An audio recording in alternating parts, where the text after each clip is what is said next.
we got a lot to say about beignets lately, and I still feel like gained some weight from this.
Hi. Hello there. Oh, well, hello there. How's everybody doing? How is everybody? Me? I'm sleepy. Welcome, Catherine, Grant, Bespin, Thomas. Lots of people in so, here. so nice to have everybody in. Friends. We were stuck on a boat with just each other for days. It's nice to have friends. That's gonna around. be a full episode. We can't let all the juicy tidbits out now. Ooh, juicy tidbits. So, if you are unaware, just some life updates. As of recently, we were on the Disney Wish. We did a 3-night sailing over the weekend. It was our very first cruise. We got lots and lots and lots of thoughts, juicy tidbits, if you will. Yeah. But I think it's enough that it warrants an own dedicated episode where we've actually prepared for it. I think that's what happened is like we were like, you know what, we'll get on, we'll talk about it. And we're like, well, let's talk about this. Yeah. Let's talk about this. And you're like, you know what? It's gonna warrant its own episode. So we're trying to save it all. Hot takes. Ooh, nice. A friend on the house right now. Ooh. Anonymous. Hey. Ooh, friend. Oh, I like that. Do they happen to be the drummer of a certain band? Is that who you're talking about?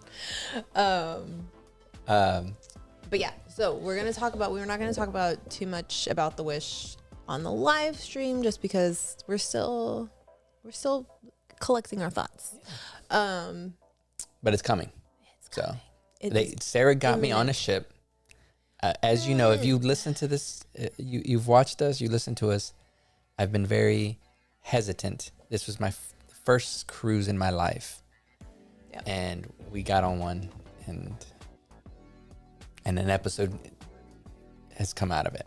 I would like to state for the record that it was not me pulling you along. It was a joint decision to go on the Wish. But yes, we'll talk about that.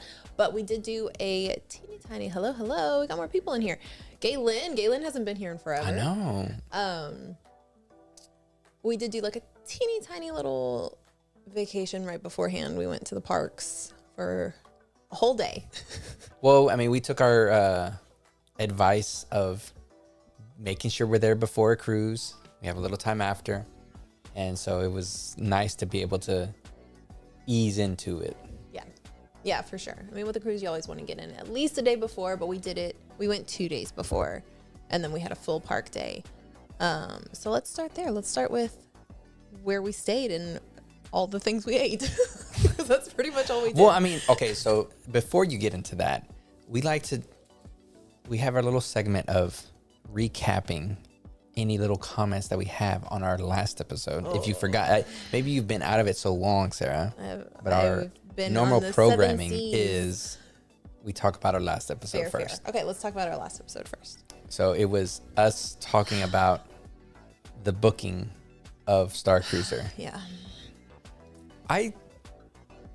It's funny because it was, I think, well received. I think people wanted to hear kind of like what that, hear that information, like how nuts it was that day. Yeah, and I really wanted to have that conversation to explain because there was a lot of ambiguity. Oh, hello. There was a lot of ambiguity around the booking process and what that looks like, and it has looked different every single time new dates have dropped for Starcruiser. This was different in that they were existing dates, so we don't even know how full those dates were beforehand, but wanted to provide some clarity because a lot of people put their trust in me to book this for them, and it just went completely off the rails. Like, nobody expected it to sell out as fast as it did, and so like, let's try to just explain from our perspective what happened that day. And I think in true Disney fashion, it's always, there's ambiguity in what their process is. Like, everybody is always trying to figure it out because they don't put it out there. This is how we do things. And I think that's the hard part. It's just like, and again, that's all we were giving is like our side of what was going on, because you could talk to somebody else and they had a completely different, view of it and how, interaction with it. So yeah, but I try to explain everything that I can about Starcruiser as like new news comes out or new policies or any of these things, because it's hard to get that information. And so I've tried since the beginning of Starcruiser to be that source of information. And so I felt like it was necessary for this, especially, even though it was like most of the time, well, sometimes it's good news. Sometimes they quadruple the price of the portrait experience. And then sometimes they announce it's closing. And so sometimes you do have to deliver bad news. And so was the last episode that we did my favorite? Absolutely not. I don't like talking about Starcruiser closing or about not having like a great booking experience, but it felt like something that needed to be shared to explain it. But yeah, I mean, it's been going. One of the things that, and they're kind of talking about it in chat because Anonymous is asking Bespin about sewing ideas, sewing tips and stuff like that.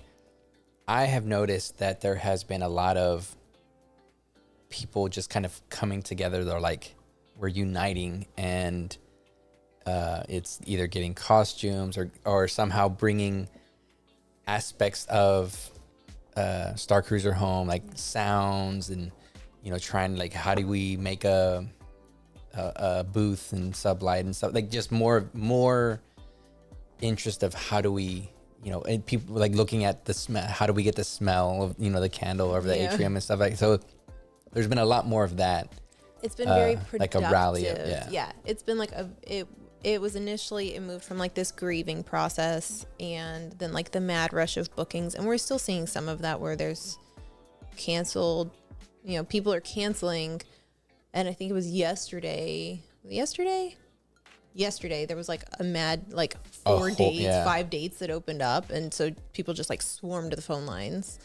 And so the cancellations are still happening. People are still getting to go on Starcruiser. I've got people that are canceling that I'm kind of it's not a voyage swap, but it's like I'm able to get people in. Yeah.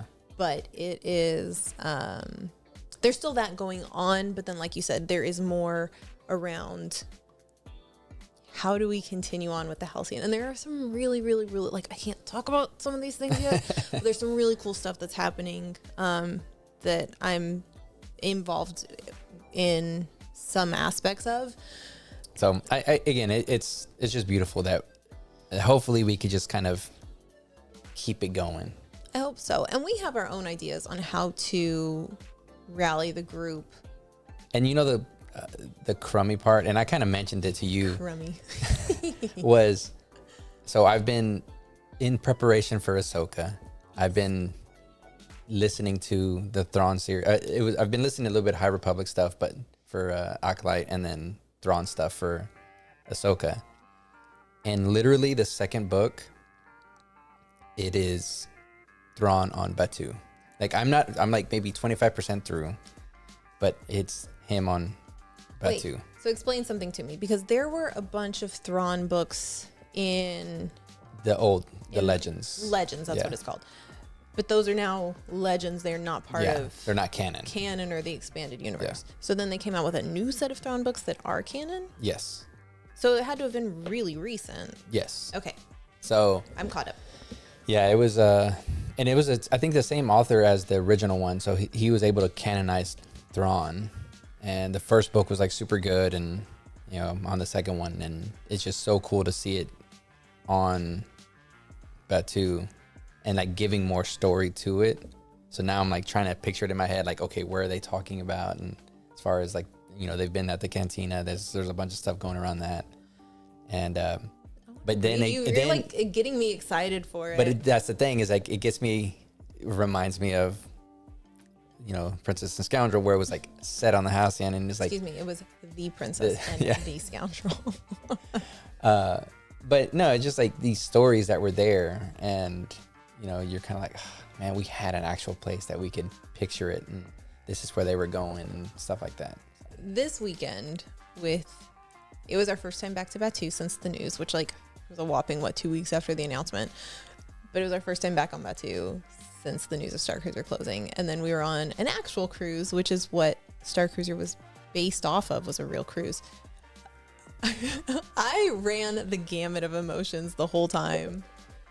It was a lot. There's 6 Thrawn books. Dang it, am I gonna have to read this? Considering, Thomas, how quickly this thing's that's too expensive, quote unquote, impossible to keep booked, sold out, would it have been too much to ask if they kept it open? Yeah, I don't know. That's a hard one. I think now it's kind of one of those things like woulda, coulda, shoulda, and I think I don't know. I'm more of wanting to get past it. Okay, let's appreciate for what it is, and how do we keep it going? If it's not them, how do we keep it going? Starcruiser, you mean? Yeah. Yeah, it feels like Cosmo Kitty. I'm not reading it because I listen to it driving to work, so it's great. Doing that. It's being read to you. Yeah, it's being read to me, but it's nice. Like they put little the voice sound. actor, because You're the type, when you're listening to a book on audio, like if we're all driving around somewhere and you're in the driver's seat, you're like, I'm in control. And you put that on and then you very quickly get annoyed with all of us talking over it. And you're like, fine. But I do appreciate like the voice acting on it. It's well read. No, don't apologize. Dang it, I'm gonna have to read the Thrawn books, huh?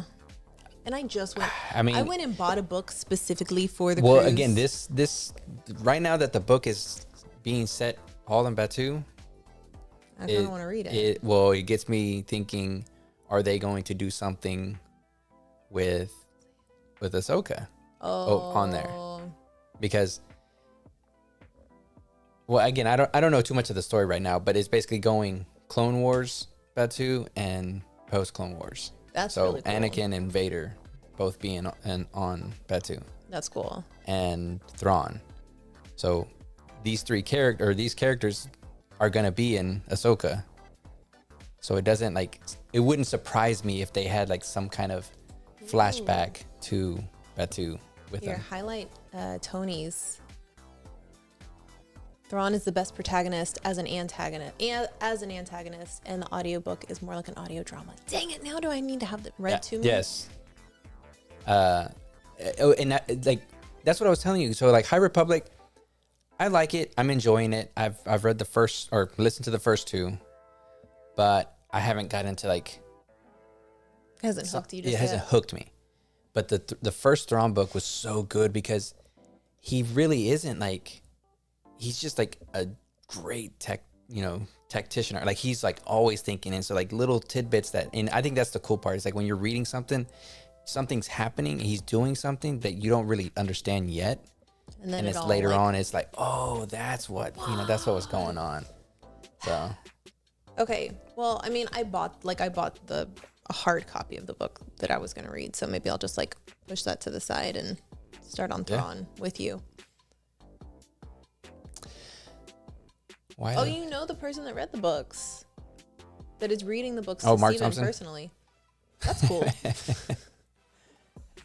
He could come do our intro. Okay. Bespin nailed it for me. He's Space Moriarty. She's the one that did Big Little Lies. I read almost all of her books, and then at one point I was like, it's all the same book at this point, but they're really good. Finished my Rebels rewatch. See, we need to rewatch that too. We need to start putting these up on the screen so we can. So I got Grant says I finished my Rebels rewatch for Ahsoka. Can't wait to see Thrawn, Ezra, and Anakin. Yes, I think that's definitely one of those things that we want to rewatch and kind of catch up on that story. Yeah, I was trying to watch Clone Wars. I've been trying to watch Clone Wars like dedicatedly for like years now, and so anytime I was doing like sewing for Starcruiser costumes or flying, but then I think I have this like Pavlovian effect now where like as soon as I like buckle that seatbelt, I'm out. And I've been traveling so much lately that I think it's just reinforced that, because even on a bus, because like we took like shuttle buses to the cruise and back.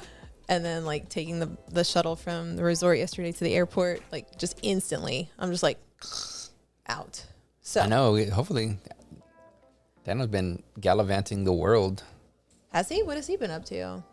Well, because he went to doing all the punk rock stuff and just been busy. And he had canceled a couple of the live streams. He's been just kind of catching up. So, but yeah, I thought it was a pretty well received episode, that last one. It performed really well. Yeah, people were appreciative of kind of like that behind the scenes. Yeah. The look on it. Yeah. I just wish I had a better outcome. I think that's where I'm like, ugh. I wish that things had been different and I'd been able to get a lot more people booked. Yeah. Because it stinks. It stinks that they've closed it and it created this huge surge of demand for whatever reason. If you had planned to go to, maybe you had a set time that you had planned to go in the future, you're like, as soon as I save up enough, I'll go in the future. Or it's just this mad dash of like, I've already been, but I want to go back so bad and say my goodbyes. Yeah. And so like all these people, I mean, our main Facebook group has 7,000 people in it. Watch party. So it is just, it stinks. It's super stinky. And I just wish things had been different. Yeah.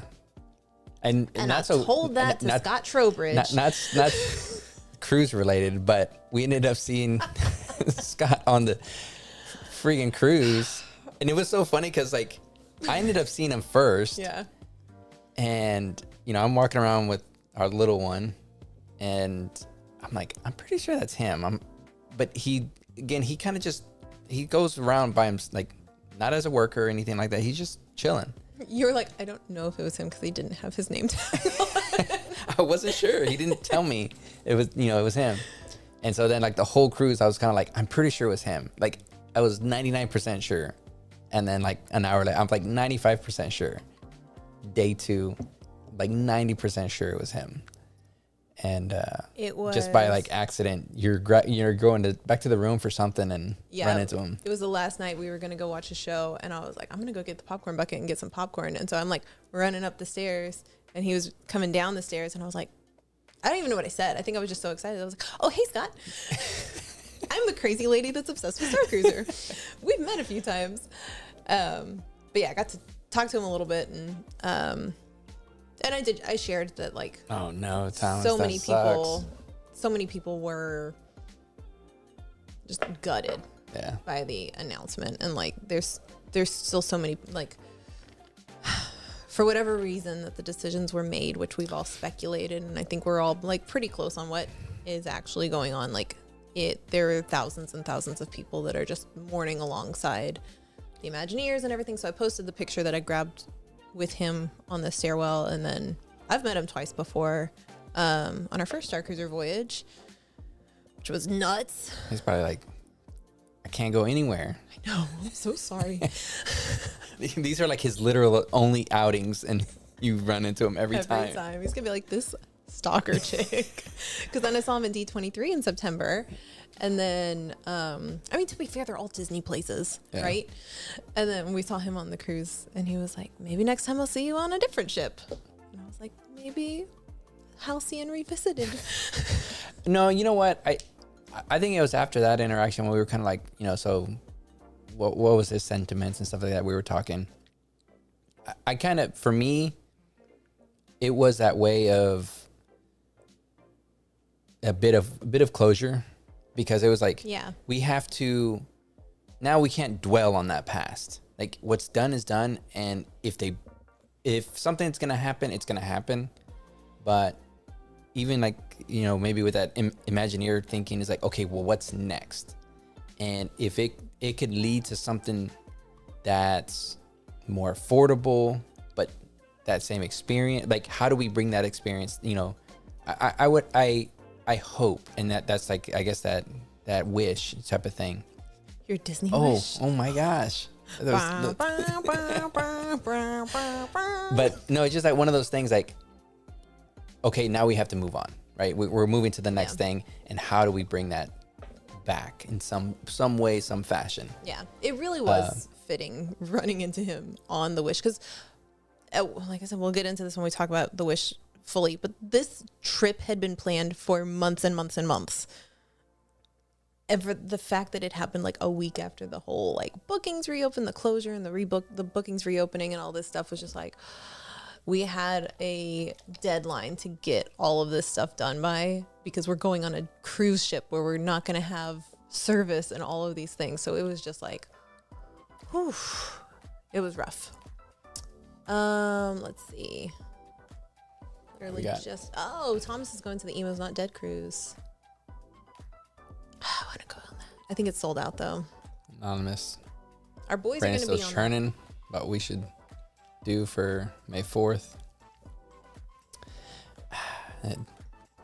And Thomas, Disney After Dark. Yeah, so there are options. So for May the 4th, like I said, we're working, we're scheming. We've got some things in the works. That's the exciting thing is again, we have this collective mind now, right? Saying, okay, May 4th, let's do this. And it's more of just like getting everybody coordinated to say, all right, on this day, we're going to hang out, do these things. Yeah. Well, so there's Star Wars night. So for May 4th, like the big thing to do. Star Wars night keeps sounding better and better. That is the big like after dark party at Disneyland. It's a ticketed event. We went to it last year at Celebration. And it was a lot of fun. Yeah. But that's like kind of the place to be for May the 4th. We were trying to make Starcruiser the place to be, and then it was for like a year.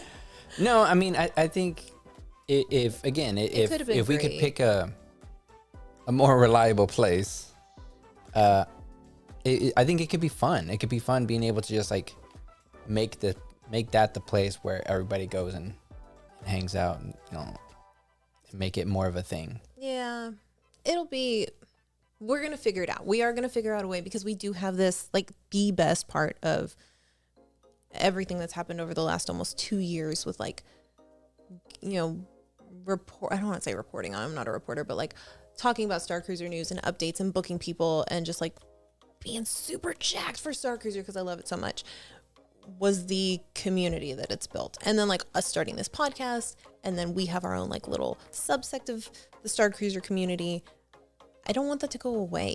Yeah. And I think like that's my biggest fear is like we're gonna lose this amazing group of people that we like have bonded with over something really incredible. And so how do we keep that going? And so we've got plans. We're working on things. We're working on Star Wars holidays and doing different things in different places for different types of vacations or people. But it's all still in the work. I don't want to like put things out there and then it just doesn't happen. Batu East has been pretty lackluster in the last couple of years on Disney's end, not the fans. Disneyland seems to have, I mean, again, Bespin, that's the same thing this last one. We brought as much as we can bring, and Disney didn't add to it, right? So yeah, and it is on Disney. Disney does not do as much for East Coast, and we talked about this on their East versus West. I think it was one of our lives that it was just I was kind of upset about the whole situation. We talked about this many times. But they didn't have like, Yeah. Now we're gonna have to have that East versus West type of conversation with, and you let Daniel come in here and gloat, because it's gonna be a harder sell now. It was after September. So yeah. We might need to change our tune. God, Daniel, get out of here. It rhymes. I was saying it because he wasn't here, and if you say West 3 times in the short span of time, Dano appears. But yeah, it's. I think I'm to that point now. Like, okay, what are we doing next? Because all the different groups that we're in, it's nice to see people kind of like, this is what they're planning for their last visit type of thing. Oh my God. Peter, get out of here. Dang it, man. You've been summoned. It's like you could tell we were talking about East versus West.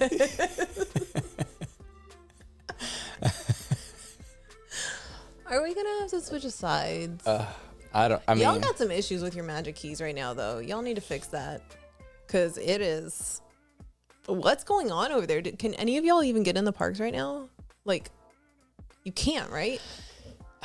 And see, I don't know. I don't know if this would warrant another episode as well. But that last day when we disembarked, and we almost had like a full Disney day with paying nothing except for food, right? When yesterday? Yeah. Yeah. Well, I mean, not a full Disney. We were in the park for like 2 hours. But the thing is like, it was pretty much a full Disney day. It was great. We got dropped off. They held our luggage. Went to the parks. We went to Batu for a couple hours. Yeah, we didn't ride a single ride. Well, we got to enjoy we got to watch Lieutenant show. Agnon. Yeah. Took some pictures on the photo pass. Yeah, you got some. Well, our son got some really good pictures. I did a couple lemonade. I did a couple missions. Did you? Yeah, just to get a couple points. Where were you? I drank some blue milk. Yeah. I mean, drinking blue milk, growing up lemonade. I see. I don't know. I think that's like it could And then be I got an to watch idea. Lieutenant Agnon, I don't know. who's arguably one of the best things at Batu East. Here. Okay. Reservations suck, but we have never had a problem getting to on a day we want to go.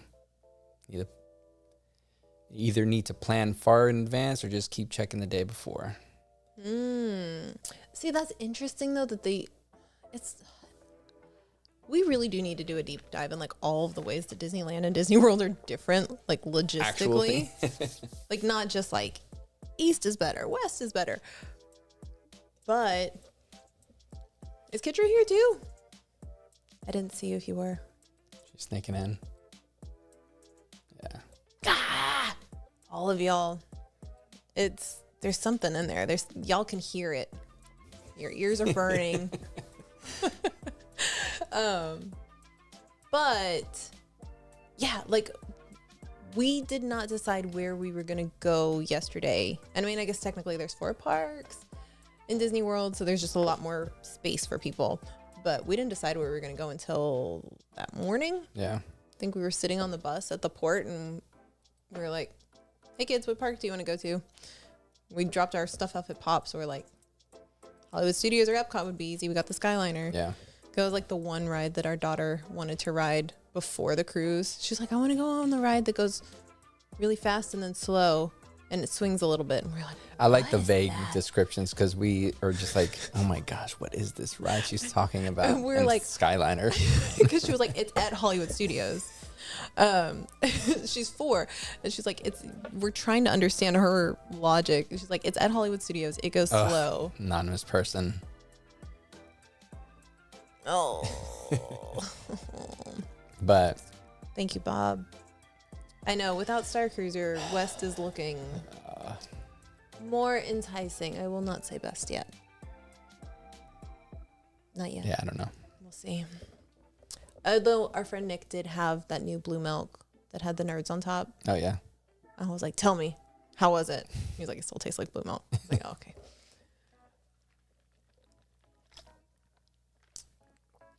Yeah, all she wanted to do was ride Skyliner.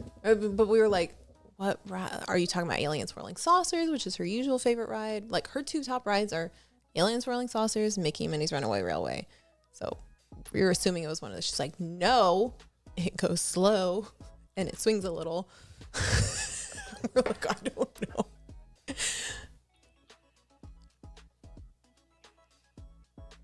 Oh, that's a good one. Besbin says, East is never hard to get in, though, and they let us wear almost anything except for helmets, masks, capes to drag. Otherwise, almost anything goes, just like the entire state of Florida.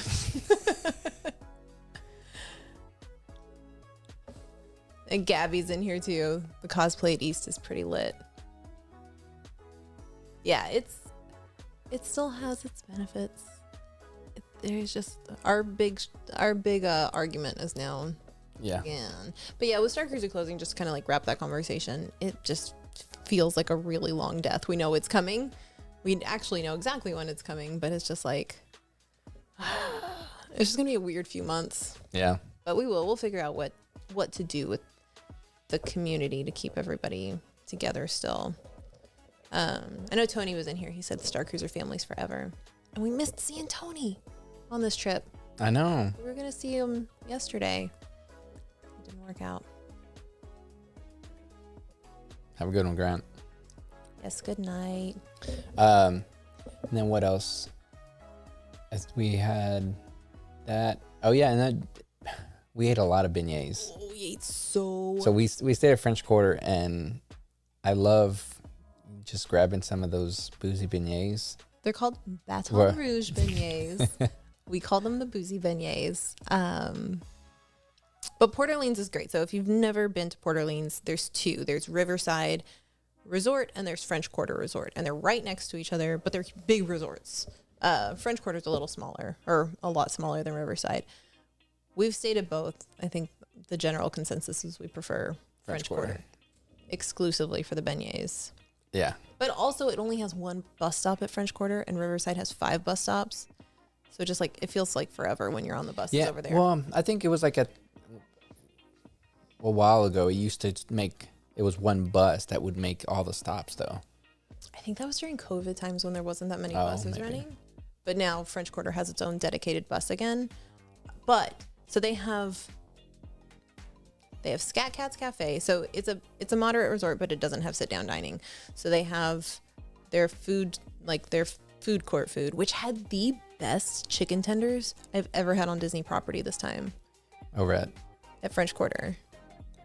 Like that first night, we got in super late at night. We got because they were like fresh. Super fresh. I felt so bad too, because like the kitchen closes at like 11, and I think we like ran through the doors at like 10:45. Yeah. And you were like, "I'm on chicken strips," and Rob was like, "I'm on beignets." And so we took off. We had all the luggage and the kids with us, and we're trying to grab all this food. And don't say that. Those beignets were so good though. Like there's nothing better than late at night getting to your hotel room. You've got some fresh chicken tenders and French fries. You got some fresh beignets. You've got little pipettes of booze to like inject I think it's into them. Again, it was like just kind of that perfect storm because, you know, after a flight, like, and that was different. We flew in later. We typically fly in early, but like it was after a flight and just like being starving. Yeah. Wanting to eat, and then it's late, so you want to eat junk food. So you have like that, and then we got the alcoholic beignet. So I'm like eating alcoholic ones, the pipette of the rum, a bite of chicken strip, a bite of Mickey beignets, and comparing the two, how they taste. And then in the morning having morning beignets. There's a lot of beignets we had. Kendra asked in all caps, "How are the chicken tenders on the Wish?" I'm going to be real honest with you. They were not as good as the chicken tenders at French Quarter. Those French Quarter chicken tenders were so good. And we got them super fresh twice. I don't know. So, Kitra, maybe we did it wrong. We got chicken strips from Marceline Market, which I think is the only place to get them from. No, you could get them from Goofy's Grill. You could get them from Goofy's Grill, but it was available upon request. So I think they just like run somebody over to Marceline or like the back. And I think it's the same chicken strip, right? It looked like the same chicken strip. But it was okay. It tasted like a park, like a theme park chicken strip, like a Disney park chicken strip. But those French Quarter ones, they hit different. I don't know if I was just super hungry or maybe what. It's because there was more options. I was like, that's the smokestack. Again, we're going into the episode. We're going into the episode now. But those ribs were great. Yeah, the pool at French Quarter is really good. It was a nice little visit. I like French Quarter for just like a short visit. I love my Pop Century. I can't get away from the Skyliner for too long, but for just being in the parks for like one day, I wanted to go to French Quarter because I literally just wanted beignets. So I was like, let's go there. And then we tried to meet up with Tony in the chat, and he had to work that evening. Galen, I am actually not a big fan of Cane's chicken. No, I think you've only ever eaten it like once in your life. To me, I think it's Cane's, like you need the sauce, and it's not just the chicken tender. Yeah. That's my hot take on it. I don't mind Raising Cane's. Yeah. But Peter said those ribs were so good. Those ribs were so good on the Wish. And that chicken, the barbecue chicken. So, speaking of food, we've gained so much weight in the last week. That is, again, this is episode talk, but that is the worst part. Like you eat so much. So yeah, between the cruise and then just being in the Disney parks, like we've been trying to be really good about like watching our portions and eating healthier, and we've been doing that since the beginning of the year. Drinking our athletic greens in the morning. And we didn't do that on this trip. And then we just ate fried food the whole time. It was just a lot. It's true.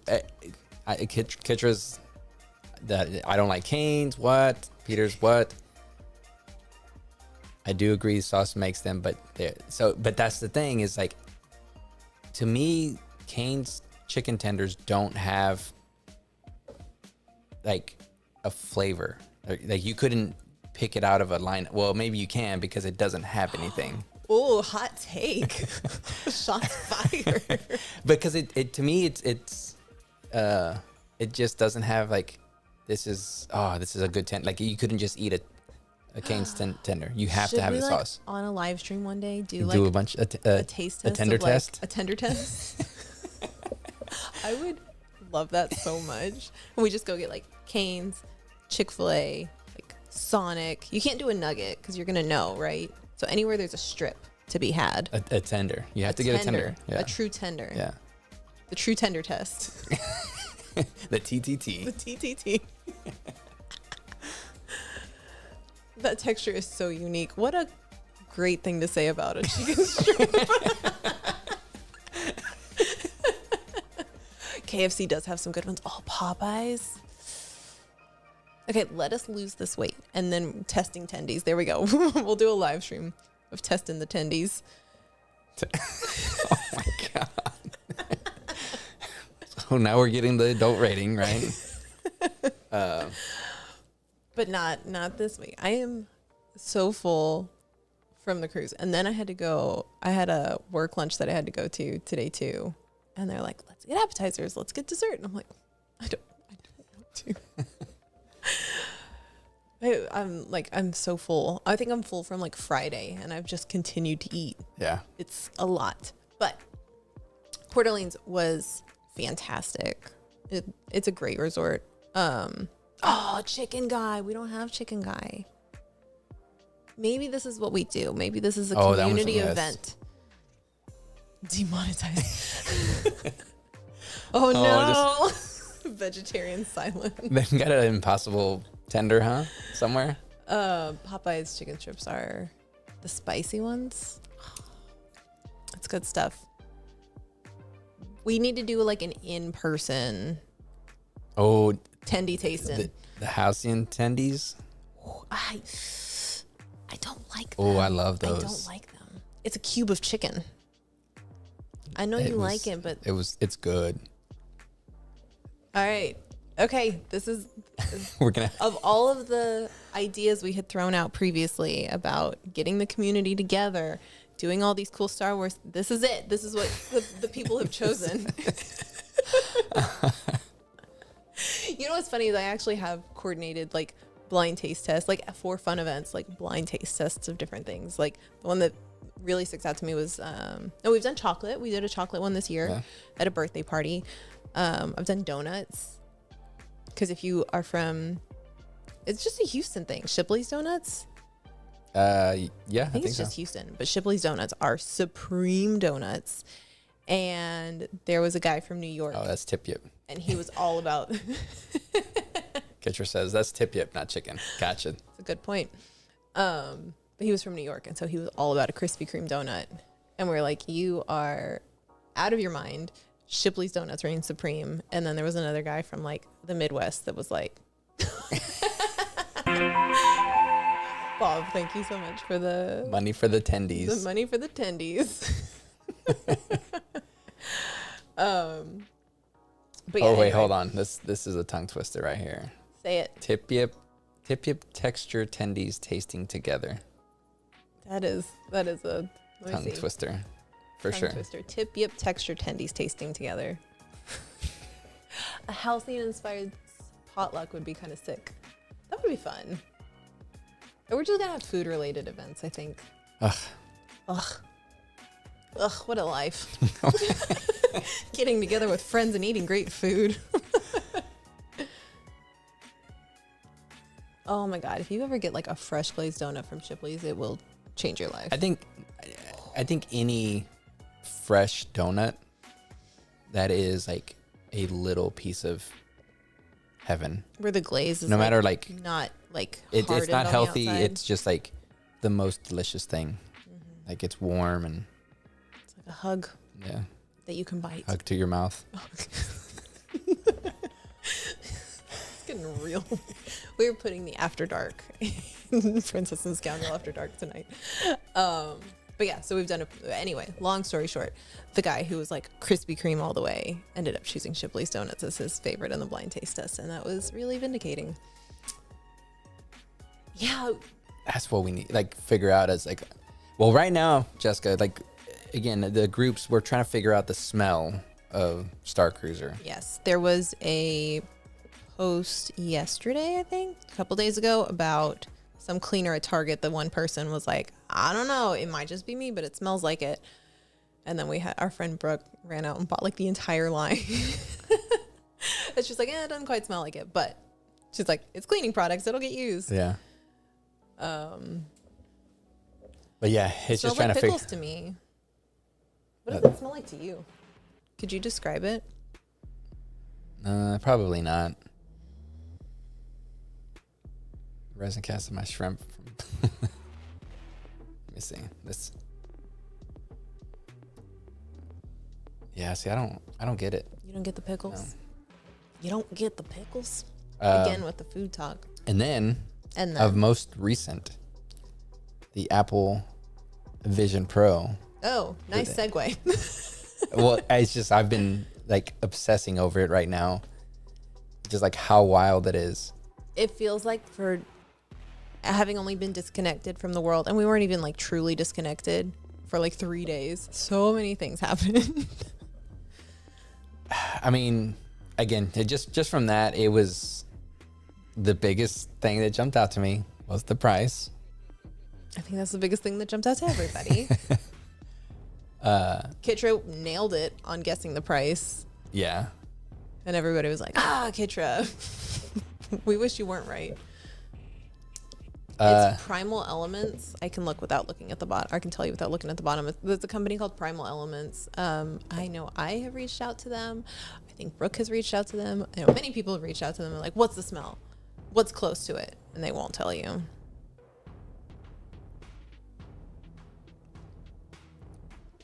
Which announcement? About the Vision? Oh, the Apple's. Apple Mask Snorkel. No, so the funny thing, what I was telling Sarah, so I have a VR here with the, like, that's connected to the computer. Yep. There's the Quest. And so there's been like, and then, so the Quest is a big one. Valve has a big one. That's the one you have as the Valve? Yeah. So Okay. there's a couple big ones. PlayStation has one. But what I was telling Sarah is I think now that Apple's like jumping into this pool of VR, AR type thing, we're going to start seeing more attention going into VR. Yeah. I think it's going to bring some like legitimacy to it, even though it's been there, it's been around there for years. It's Everybody just like has Apple's a MO VR. of like coming in and making it a thing. I think the way they're trying to apply it is in more, rather than it being something that you could do as like a hobby, like playing video games. Like the main thing that you do on VR is play video games or maybe watch movies. But if their main thing is like you can watch Disney Plus, you can have meetings and these things that you do in your normal day-to-day lives, you can now do them with this headset. I think they're trying to sell it to you. Exactly, Dano. Kind of like a watch. Exactly, yes. Yeah, it won't be fringe anymore. I think that's the right. Well, and I think, but that, like, just like how you're saying, is they're going at it as here's like a work thing, but this entertainment thing. Like, here's a device that you could have this huge screen, which I think that's a huge plus. Now, it actually happening because I was watching Marquise Brown like got to try it out. They didn't get to take pictures and videos of it yet, but he like was explaining his whole experience. Is like the whole like the battery would only do like 2 hours. Yeah. So you can't even watch it like was the full, heavy. It was pretty heavy. and it was pretty too. heavy. And he goes, so that's why like these other companies, they use these lighter plastics, not because it's cheap, but because you're carrying this thing on your head. Yeah. So there's aspects of it that are cool, you know. It looks cool, Yeah. except for the fact that you can see people's eyes, but it's No, like, so it's not. a video. It's a video of their eyes. So it's like weird. That's freaky. No, I think the part that he said that was like the most weird is like it could take pictures like in 3D space because it's stereoscopic. So I don't know what that means. But. so like two pictures, so it makes it like 3D. Okay. So if you're like taking a picture of, it was like these kids blowing out a birthday candle, like you could look at it again and you're like there. So it's like there's like depth to it. So wait, Somebody mentioned, like, especially with the video of the eyes in the front of it, that it was very like Black Mirror vibes. But that's kind of like you describing that, like you could take a picture and then go back and look at it, was like, I think we only ever watched one episode of Black Mirror, and I was so freaked out that I was like, Well, but it was like you could replay. But again, it gives everything me you've ever been through. Ready Player One vibes, where people are jacking in, or like, because you could make it opaque where you could see your eyes, where you're paying attention, you're acknowledging somebody talking to you, so you're like, you could see them, or you could turn it off where you're like, hey, I'm off to the world. Like, that's kind of the point of that.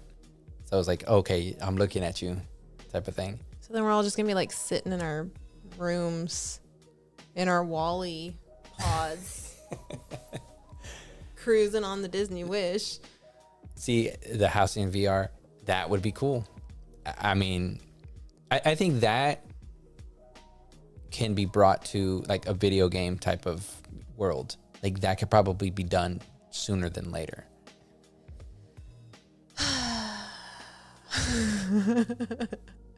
We put in the title that we're one step closer to the Matrix, right? I don't know. Something about it makes me uneasy, and I can't quite put my finger on it because I think it's multiple things that are making me uneasy about it. But that said, I never wanted to have one of those home assistant devices, because they listen in on everything that you say, and then as soon as you say their key phrase, then they acknowledge that they're listening, but they're listening all the time. Yeah. And now we have multiple. So, and I mean, our phones are listening. I think that's the thing. Is like, if you start going down that, it's kind of like, wait, yeah, you realize that I've got the craziest our phones are always zits on this side of my face, and they've bruised my face as a result, so I gotta hide it with my hair. Yeah, Vader Immortal was good. See, I haven't played any of the Tales from Galaxy's Edge because we don't have the meta. Is that the one that our friend has? And Vader Immortal? Yeah. Yeah, we played that one. You played that one. I watched you stumble around the kitchen. Yeah. But the Tales, that's the one that's on bad too. And we didn't play that one. D309. I don't know. It's strange to me. I think it could be really cool. And again, these are just like, I really, I'm agreeing with Dano, where I think it's gonna make it more widely accepted to have it, where like we could have these watch parties where we're all like in that room together. They have that where on the meta where like you're going to a theater, you're going to a theater or whatever, and you're all watching the same show together. It's I don't know, but then everybody has to have one, and at that price. Well, yeah, I mean, and again, I think that price is going to be the one that's going to slow people down for now. So the interesting thing too is that, and the reason that we're talking about that is because yeah, and that was the weird thing too. I think I wonder how they're Peter's. I'm excited about it, but disappointed that it's more of a VR device being promoted as AR. I don't know. Is it? Why they're going with that AR route instead of just saying it's a VR? Because it's new. AR in that,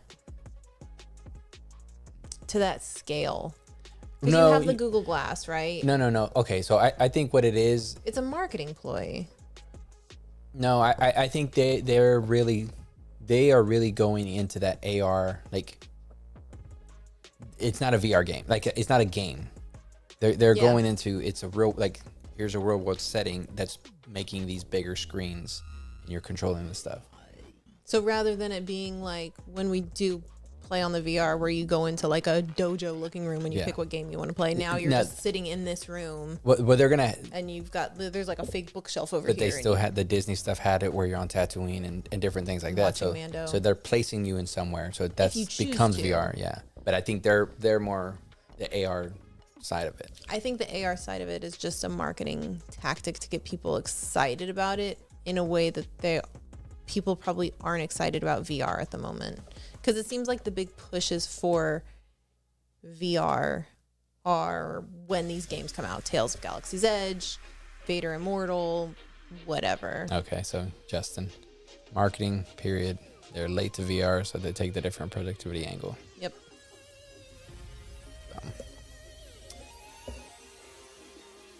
Yeah, Dano has one too. They want you to be able to still work and do things like normal, but make spatial computing cool new gimmick.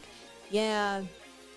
I was talking about that a little bit today at work. It was like, they even say it, like, you don't need to go into the office. You can work with people anywhere.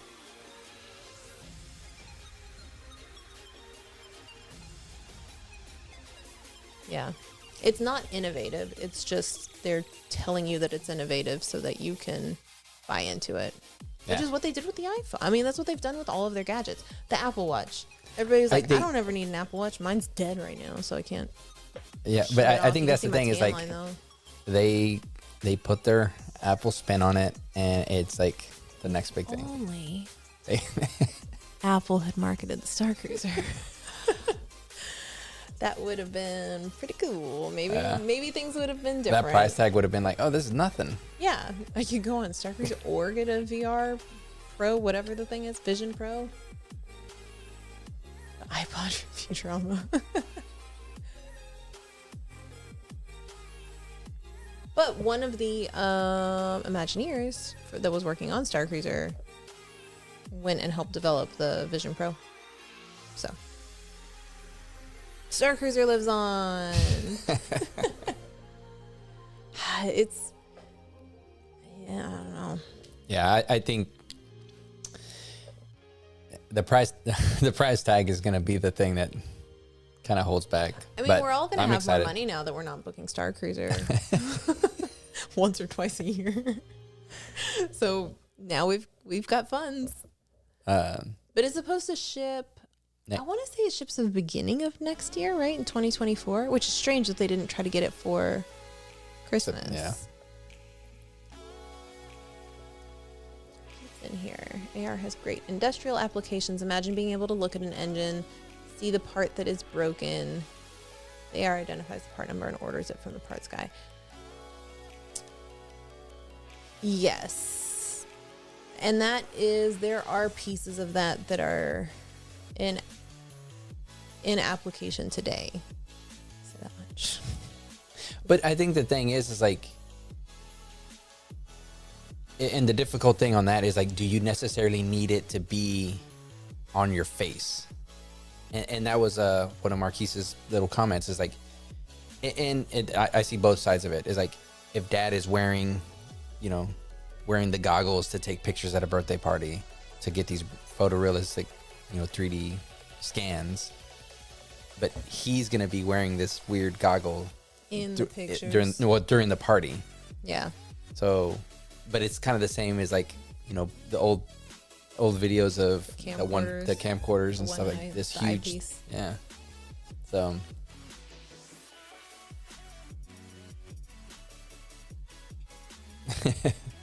Dano is already playing the 5-minute ads. Accidentally sat through one today. So you're stuck and you're going to be getting them now. Yeah, I saw somebody else that was saying about not wanting to wear it on your eye. And they do have that now where it's like basically cameras that you can take out. I think one of the cool things I saw was basically like you're getting to that ecosystem feel of it, but you could open up your laptop and whatever you were working on, and they were showing like Final Cut Pro or something, but zooming that out to a huge monitor, like Mission Impossible type, and you're moving things around from here to there. And so it like that was like super cool. Do you have, imagine scissors you pick up and you like cut. No. Why not? Where's the nearest Cane's? Peter, like imagine walking down the street and say, where's the nearest Cane's? And a yellow brick road appears in front of you, leading you there. I mean, at least then it would get you to like, well, I guess it depends, right? Like if you're walking down the street, then you're walking there. But that's why my other fear is like, if it does become like Ready Player One, where we're all jacking into the Matrix, if you will, like Are we ever going to move our bodies again? Are we going to become Wallies? Well, so Wall-E was different than like Ready Player One. Laziness in Wall-E was born out of necessity to save the human race, but then just being stuck on a cruise ship for generations. Wall-E. Okay, but you're comparing it to Ready Player One. Ready Player One was like this dystopia that they didn't want to be a part. Like they didn't want to be of this real world because it was too dull and ugly. And the Oasis was like, yeah. My fear is by doing something like everybody going to like a Vision Pro or this other world. What is it? The metaverse, right? Is that what it was? That was metas, yeah. Yeah. As a result of that, we're all going to be these like lumps riding around on like our hover chairs. But rather than like on Wall-E, it was like a screen that was in front of them the whole time, right? It was like a clear screen. This is just like a headset that you wear. Yeah, I mean, I think it's different. They're different, but I see what you're saying. To an extent. Ready Player One is almost here. What do you mean Ready? You mean No. Ready Player? Oh, like in real life, yeah. I mean, Are they again, making Ready Player 2 into a movie? I don't think of that book. You don't know her. People always want to go outside, play sports, meet with friends, see things they've seen online in person. VR won't kill our interest in the outside world. Yeah. I hope that's the case. I don't know. We've seen behavioral changes since the internet has come about, and since we carry phones around, we carry an entire computer in our hand at all times, and we're glued to it. And Peter mentioned it earlier. He's like, I know you don't want to talk about the cruise yet, but he said, one of the things he likes is that you are disconnected, and that was nice. Yeah. And it wasn't hard to do either. Yeah. Well, I think that's the thing is like, I bought that dang internet package. I was like, I need to keep up. What if they announce it's reopening? I think that's the thing is like, if there is that constant needing to be connected in some way, it's probably a lot harder. But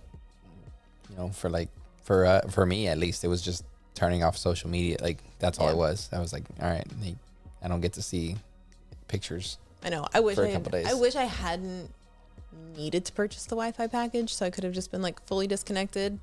But I was like, you know what? I'm gonna do one post on social media a day, so that way it feels like it was for something. I mean, I checked email and like responded to email and stuff, but I was terrified. It said you could make phone calls, but I was terrified to make phone calls while we were on the cruise. Because you're just gonna make one just to make one. I was scared. Exactly. Nobody thought we needed an iPhone when they first came out, but it changed the market completely. Yeah. Something big is going to come from the Vision Pro. I don't think the Vision Pro is going to be the first thing, because didn't they already say there's like a lower model in the works already? It's probably going to be the next iteration. And now that was the weird thing, is because it's Vision Pro. So where's the SE Vision version or the Vision? Yeah. So Max.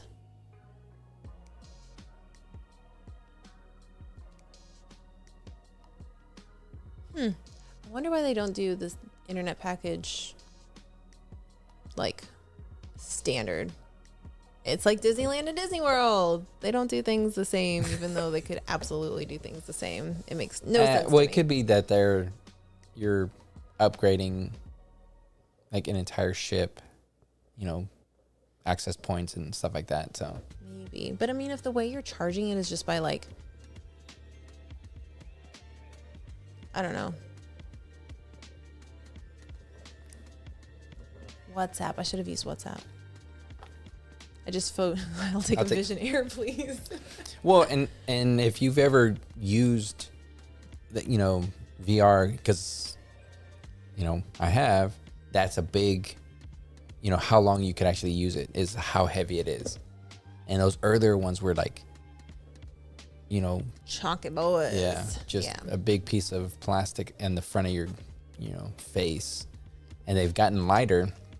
And I think this one's gonna be a heavy one. I think right now the Quest is probably gonna be the most most power for like that they've gone through their iterations now, because that's really like the first VR, because that came from the old Valve and what was it called a long time ago? I don't even remember.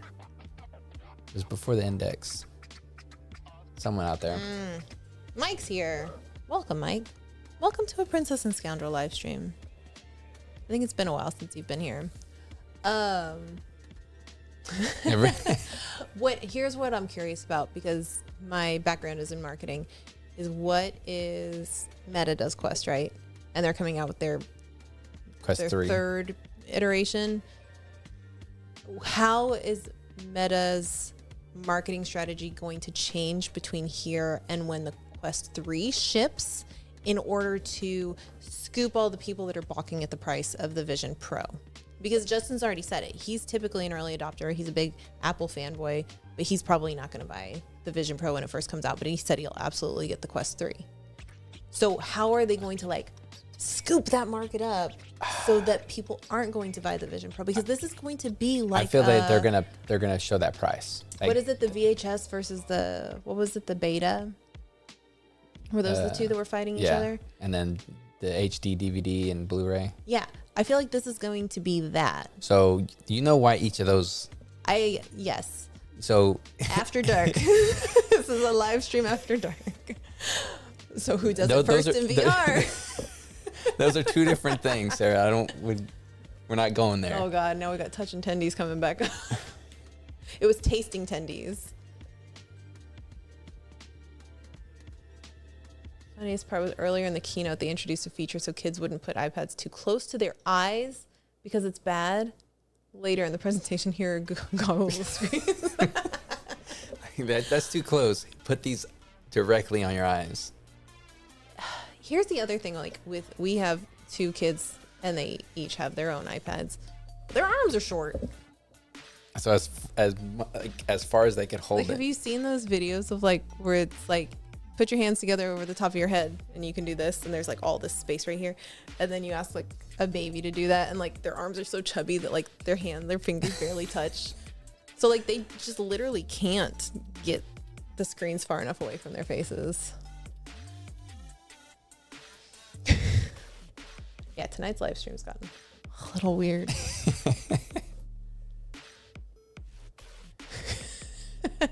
Who's watching this stream on their Quest 2? Well, see, so. Oh yeah, the Void. Yeah, but see, that was a Quest thing. That came from the Quest stuff. Was it? Mm-hmm. The Void, if you don't know what the Void was they had it at Disney Springs. I think they had a few other locations, but they had, I think, 2 different storylines that you could do, or games that you could play, and one of them was like a Stormtrooper game. And so you've done it, so you can explain it a little better than me. It was VR, but in a real space. And so you would grab actual objects like, blaster, or you felt a droid, or you were able to sit down. So it was like in the physical world, but it's like a warehouse. So it's just like blank walls with like, registration points. And but you were holding a blaster? Yeah, you were holding it. And so you could, press the button and it would shoot in VR. So that's really cool. So yeah, it was fun for what it was. It's, this, 30-minute mission type of thing. What I remember from that is that we were there. And you had like a actual haptic vest, so you would feel like blasts and stuff too. Oh, that's cool. Yeah. See, I don't think I've really talked to you about it, but all I remember is like we were in Disney with my family, and so you were gonna go do it with my brothers, and we got dropped off. We couldn't, like, the bus wasn't coming, so we ended up grabbing a Lyft, and we picked the wrong drop-off point, and it dropped us all the way on the opposite end of Disney Springs, and the Void was like, we were dropped off on one end, and the Void was all the way on the other end. And I think our daughter was like a smells. newborn. I think they did pump in smells too. Oh, that's cool. So it was like a full sensory. That's cool. Yeah, I remember our daughter was a baby and was hungry, and I was nursing our daughter, and we were like racing across Disney Springs, and I'm like, that's all I remember from the Void, because I didn't go do it. You did it. But that's cool. That's a cool concept. Yeah. And then they've had other things, like other concepts, because there's like, I've seen, I think places have had like tag. Music right now. Tag, or they've had,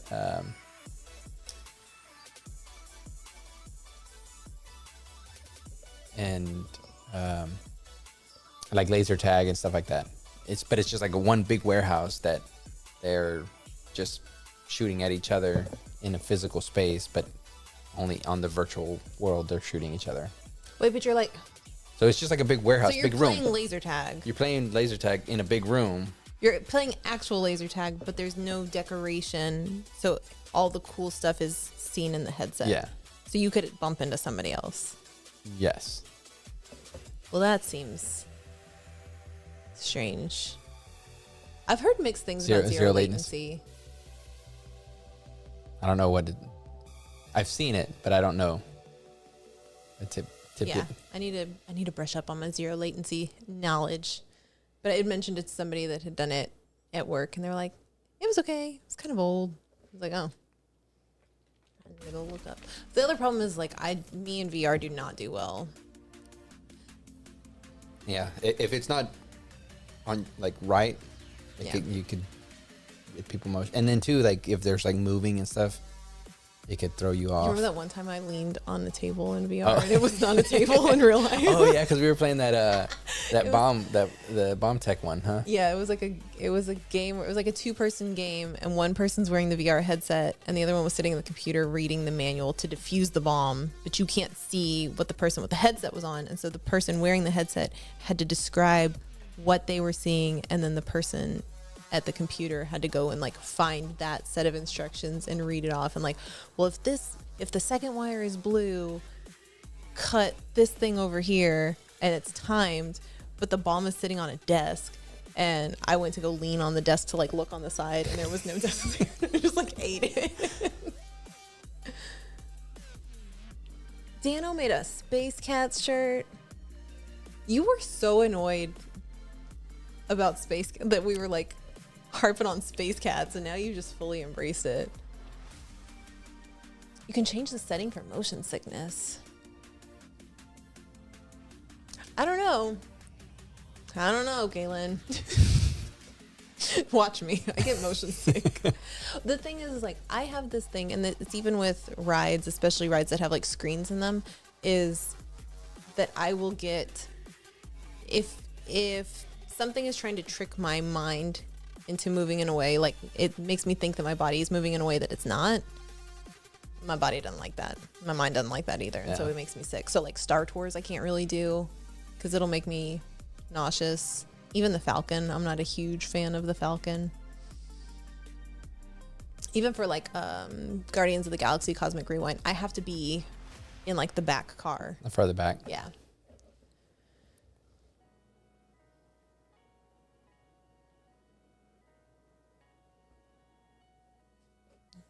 Oceans. Did I get motion sick? I did not. This ship is really smooth. Yeah. Like you don't feel it move, which was surprising. Look at the Space Cats. Disney World. Florida. Starcruiser really closing down. Fan blowing directly on me.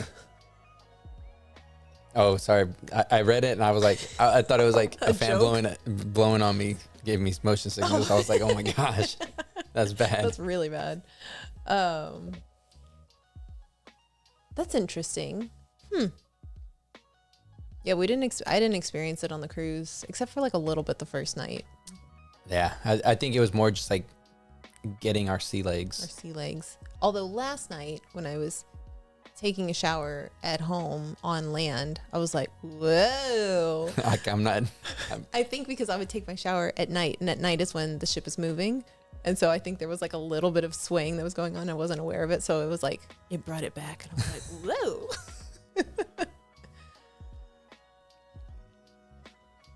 Oh no. Flight simulators. Speaking of that, and we were kind of on the VR, like it's reminding me of Squadrons. That one was really cool. And it was like a flight simulator, but also a VR game. So I think we've mentioned it before, is like you used to stream playing video games before we started the podcast. And it was like you were really good at it. But one of the things that you did, it was for the May 4th, the year that we were streaming on May 4th. Yeah. You did like a big stream and you did a big VR stream. Did you do 2 VR streams? I think you did, because I think you started out with playing Beat Sabers, but you had it look like you had lightsabers to start. And then like the second half of, you were like, I can't do that for too long because I'm going to get sick and sweaty. And so then I think the second half of that, you played Squadrons, but you had built it out so that on your Twitch stream, it looked like you were in. Oh, when it's in front of me. Yeah, you looked like you were in the cockpit. It was fun. We did the 3-day cruise on the Disney Wish. So the Disney Wish does a 3-day cruise and a 3-night cruise and a 4-night cruise, and we did the 3-night because we were like, we don't know if we will be absolutely miserable. Yeah, like motion sick wise and like being trapped on a boat in the middle of the ocean wise. Sarah was generous in picking the 3-day. What do you mean by generous? Because it was the first cruise. Like I was like not wanting to. It's like the shortest cruise you could book. Yeah. It was your idea to go on the cruise, though. Teach heavy transport aircraft flight simulators? What a job. Beat Sabers. Beat Sabers is funny because you feel so cool. You feel so cool when you're doing it. You're like, yeah, and you like get into it, move your hips a little bit. I'm like, I'm going to move my arms a little bit. And then you see the video afterwards that somebody took of you. You're like, oh. That's how I look in lightsaber training too. That's how I knew going into lightsaber training I'm not gonna look cool, because I've played Beat Sabers. I know. I'm well aware. There are some people that have made it look very cool. Yeah. Not me. It always comes back to Starcruiser, doesn't it? Let's lighten it up a little bit. It feels so quiet in here now because you did have like that music playing and then you turned it like all the way down. I just was wondering because it's loud to us if it was loud, but you just have it going through our. Yeah, I need Dano to do another Squadrons play. That way we could play again. But I'm probably gonna have to update everything, so I'll be behind. Oh, do you have to play Squadrons in the VR? Or you can play it. No, you can play on it the computer too. Yeah, play on the computer. Oh, that was when he was and he would like invite people to go in and play. Okay. Beat Saber competition. Yeah, I can play like 2 songs max, and then I'm like, I'm out. I'm gonna throw up now. Yeah, you could do it though. You were pretty good at it. Yeah, I got a couple. What is it, like S or? I don't know. What does that mean? Like the higher. So good at it. No, there's like D, C, B, A, and I think like the top one is S or something. There was a couple of them. Is it like tiering? Yeah. Like S tier. Yeah, like you could do more faster and whatever. Some Blue Milk surprise music. That song is so unhinged. Justin. Oh man, now is that what you're gonna do? A full squad. I mean, we're gonna be logging off here soon in like the next 10-15 minutes. You guys could just play Squadrons. Then you gotta update all your stuff though. Yeah. That's on what level? There was a couple songs that I was pretty good at. You were good at the Imagine Dragons songs, I think. Some of those, yeah. So what was Squadrons? Just like flying around, shooting things? Sounds nice. Yeah. Look what you've started. And then there's Diablo. I don't know if there's the other, that were on games. Oh man. Any other gamers? Were you talking about Diablo earlier today? Yeah. Well, because Reza plays Blizzard games, big WoW guy. But Diablo 4 came out and... Oh, did it officially come out? Yeah. What happened? We were on the cruise. Spider-Verse came out too? Yeah. We have to wait probably till this weekend. And there was like a thing where if you get put in the game if you get to like level 100 on hardcore or something like that, and they'll put your character in the game or something, Like as an NPC or something? Yeah, well, I don't know, as like a statue somewhere, and so somebody had gotten it already. So that's cool. Yeah, I used to love playing Diablo. Like Diablo 2 was my jam. I think I don't know how much this one is like 3 or 2, but I know I think we're trying to mix the two. We played 3 a little bit, I think. Jessica's deep into Tears of the Kingdom. What is Tears of the Kingdom? I've heard of it, but I don't know. Second Zelda game, like Breath of the Wild. Oh, okay. On Switch. So it was like the 3D Zelda. Gotcha. Justin said Spider-Verse was awesome. I can't believe I didn't realize it was coming.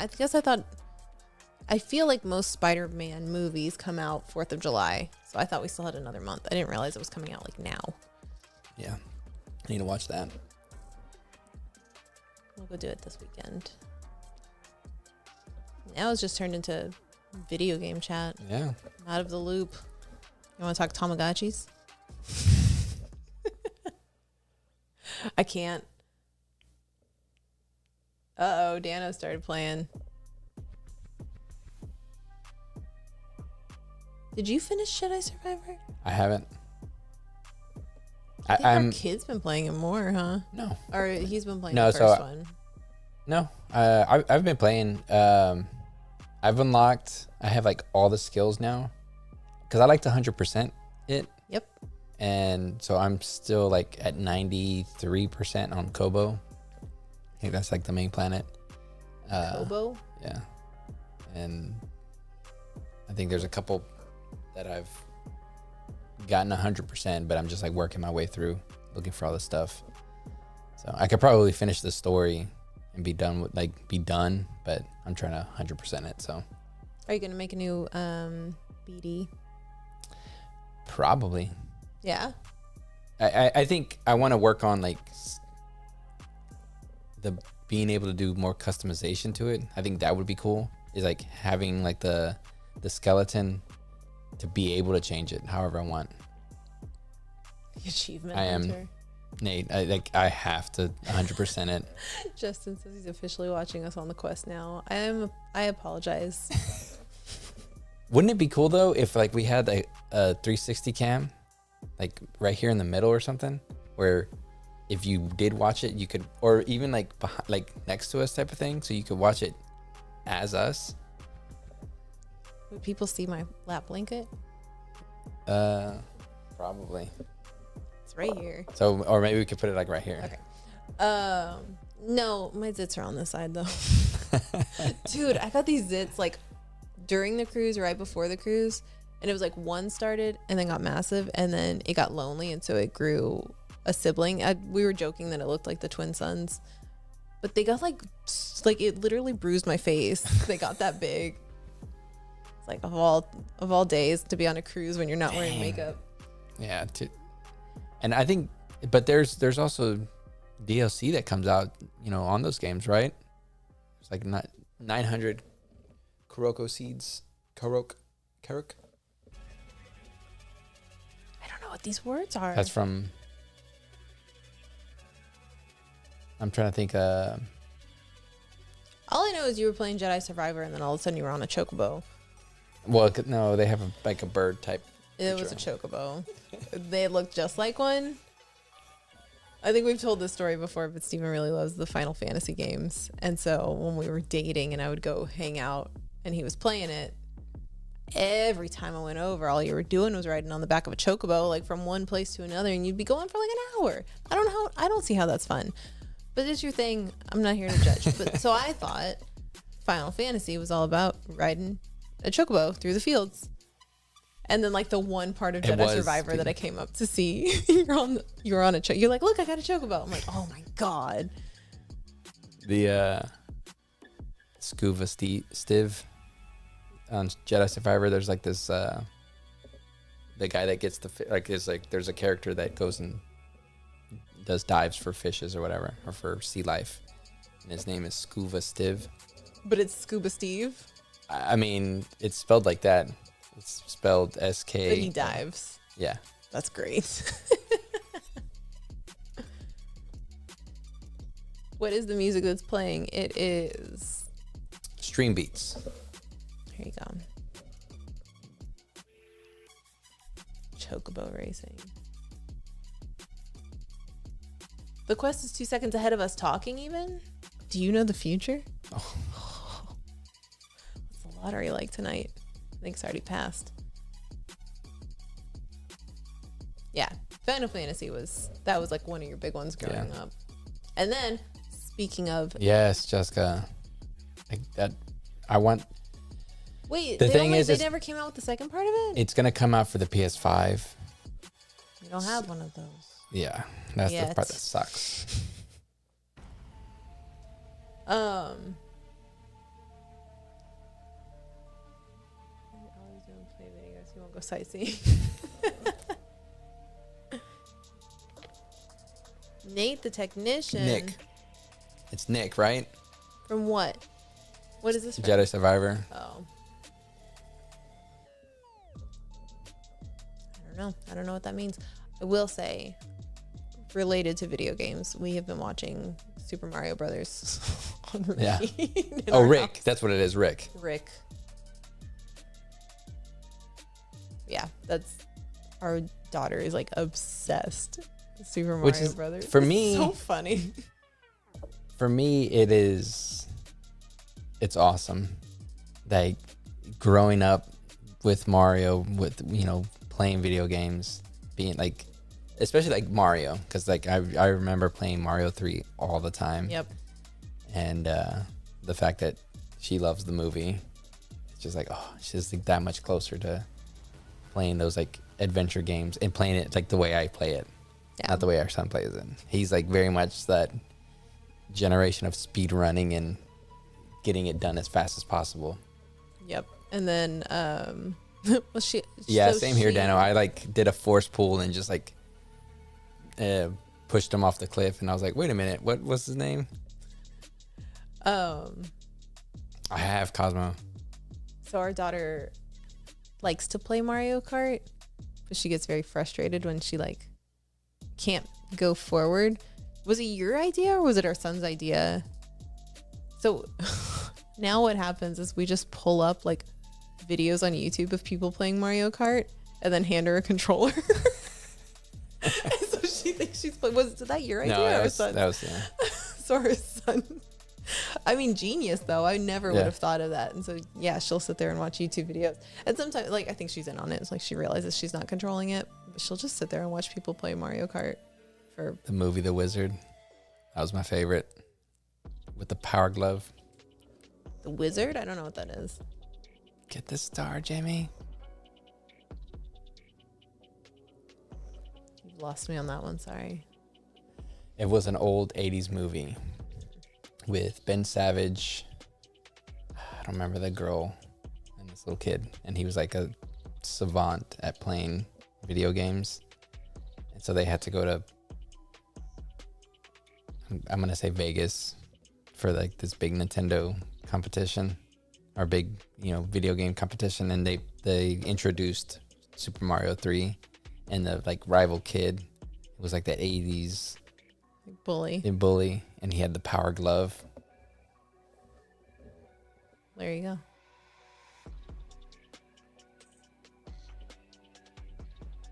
We have devolved drastically from where we started this podcast. I mean, kind of. We kind of started off strong with food. Starcruiser and food. Food. But I think that's a good point to wrap this up. Yes.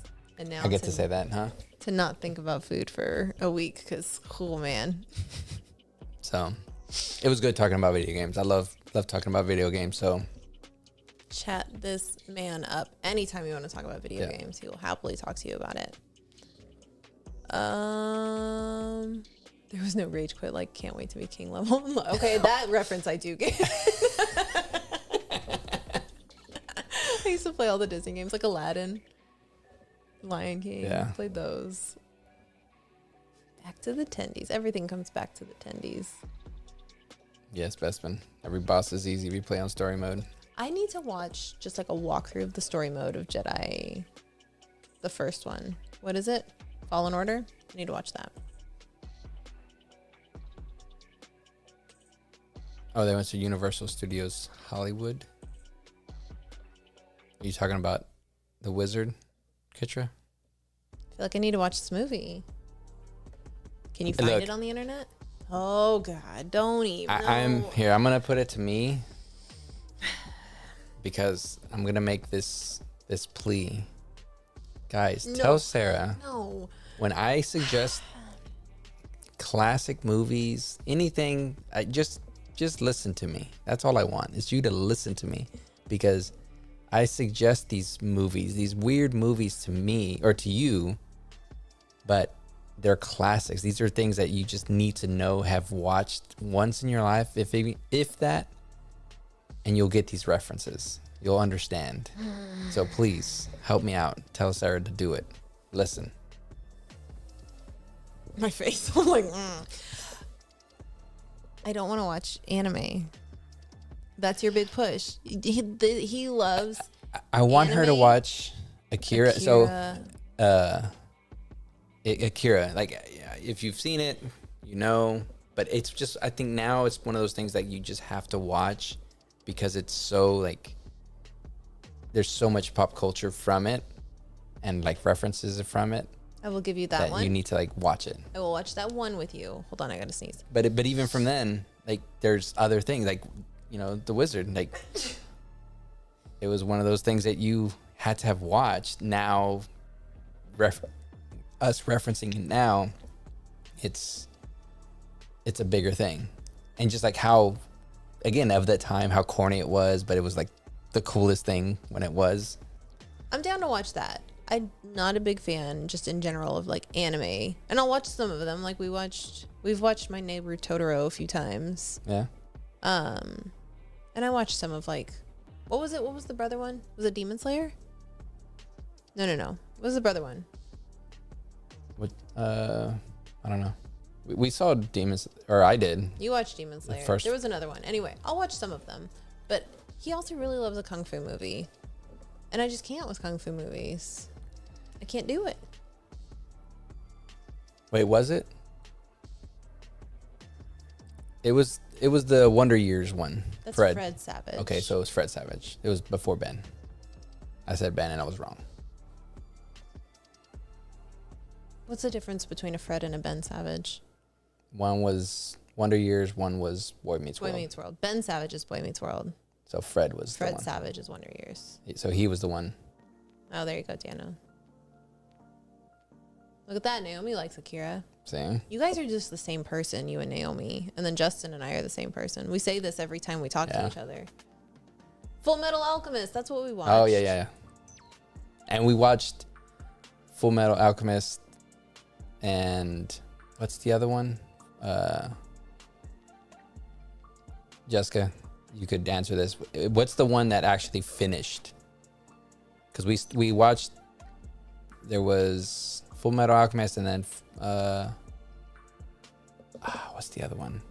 That one was it's good. The same version of it, but it was like they actually finished the series. I don't know. Because they like re-released. You've also... Princess Bride. I have seen Princess Bride many a times.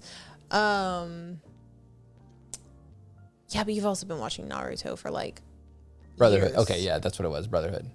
Okay, we watched So that was like the full through. We watched that. Yeah.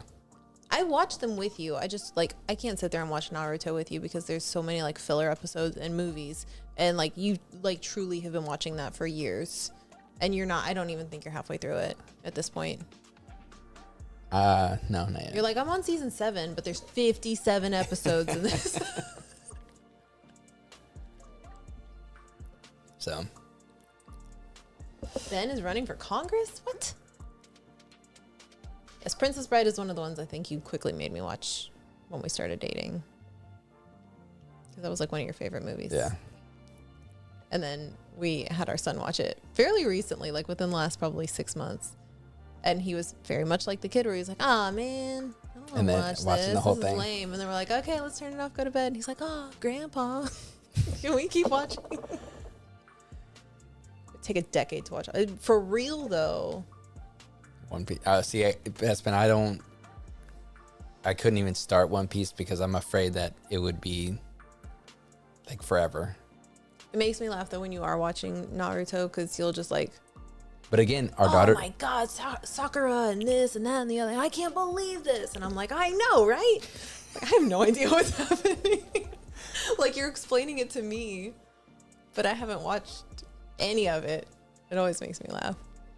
I did see Heroes of the Halcyon was in here. I know we moved on from Starcruiser, but their most recent episode was talking about, they had a guest on, Jen, where we were talking about like, how do you cope with the end of Starcruiser? And it was talking through like LARP, like how do you end a LARP, or like if you're an actor in a stage show that you've been doing for like a long time, like how do you make peace with leaving that character behind if you've made your own character? Anyway, it was a good episode. I haven't gotten through all of it yet, but I was listening to it today. It was a good episode, so I just want to shout that out if people are still in the grieving process, which I think we all will be until it actually ends. That's what's just like I'm so glad that they gave us time, but at the same time it's like, now we're just gonna be like bombed for like months. Okay, and I remember the Dark Crystal scared me. I never saw it. I got scared. I think maybe my sister might be in here. I think maybe my sister had it on. Wait, or was it Labyrinth? I think Labyrinth scared me. And they're like a garden, like a maze scene. They're basically the same movie. I know they're not. Don't come for me. Yeah, it was the puppets that scared me. It's just like creepy. But Fraggle Rock, I loved Fraggle Rock. Dragon Ball Z, you've been. See, I watched that after the. I think it was after the Cell Saga. I fell off Dragon Ball. I love it. I love it because I love the what is it? Yes, Pete. Monkey Goes to the West, like that story. And it's kind of like based off of it. Oh, duh, of course there's a Maze of Labyrinth. There was a part in it that scared me really bad though as a kid. Kind of like Pee Wee Herman. Like that movie scared me really bad. What's her name? Marge? What was her name? Big Marge? Large Marge? The truck driver. No, it was like when in the That was the part that scared me. No, it was like in a house and like the lights went out or something. And it scared the bejesus out of me as a kid. And I don't know that I ever fully watched that movie all the way through. I think I was all like, I have forever been too scared. That and Jurassic Park. Jurassic Park was like a terrifying movie for me as a kid. That was perfect. I was like Large Marge. That's what it was. But see, you and I have an age difference. Yes, that was like the scariest part. And I think after that, I don't remember I don't remember the movie. The baby movie. It was a scary movie. Like, why did they? It was just like weird, scary, DJ right? DJ Rex, why would you scare us like that?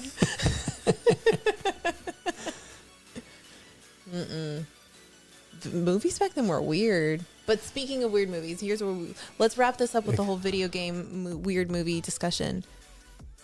Five Nights at Freddy is gonna be a movie. I think I'm excited because I've never played any of the games. I have not played any of the Five Nights at Freddy's because it was just not my time on playing those games.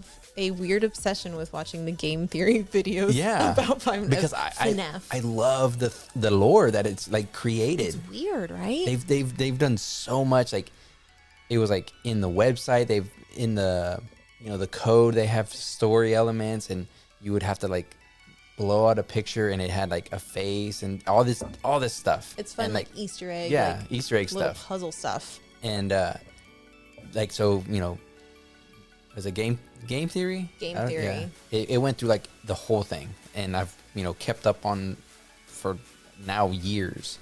Yeah, and truly. And now there's a movie coming out, so I'm kind of excited for it. I want to. It's PETA. Yeah. From Hunger Games. Yeah. So.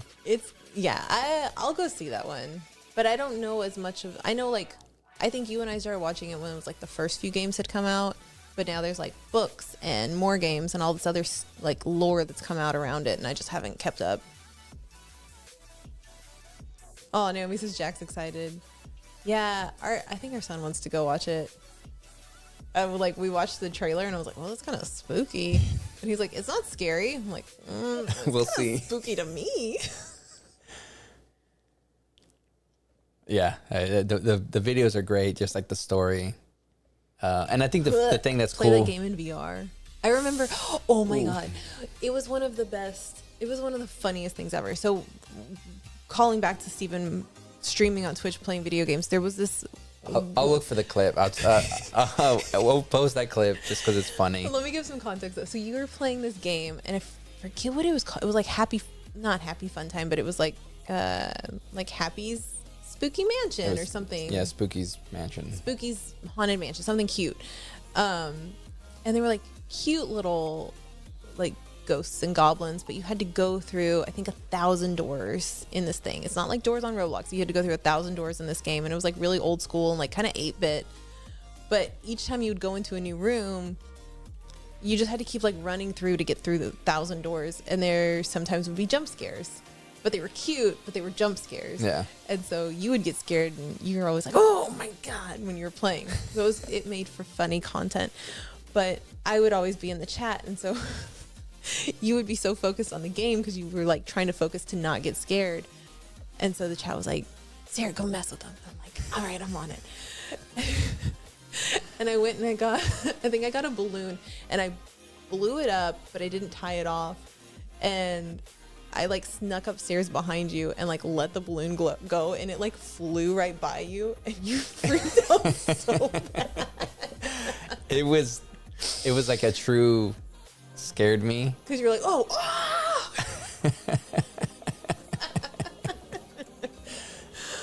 Or let's go find that clip as soon as we're done here. Let's go find that clip and post it because it was so fun. It was just like that was a good one. I very rarely like scare you truly. Like you scare me all the time just by existing in the same household as me and walking into a room. But like that one truly was just that was a good scare. I'm I think the most proud of that one. Yeah, it was good. It was good. A career high for me.